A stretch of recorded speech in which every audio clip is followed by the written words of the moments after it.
How to get your Roblox password if you forgot it on PS5.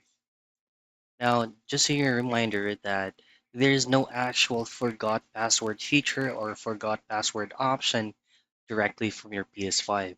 So if you're going to be doing it on your PS5, all you have to do is just to report an issue and then just simply request for a password change, and then you'll be asked for the email address associated with your Roblox account.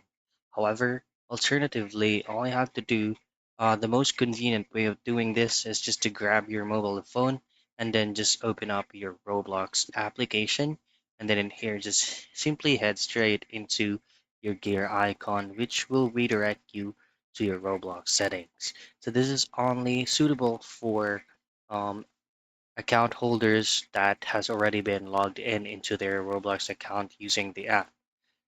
They can just go directly into the password field and then just clicking this change icon so that they can change the password and re-log in on their PS5. So that's the most convenient way for you to be able to get your Roblox password if you forgot it on PS5.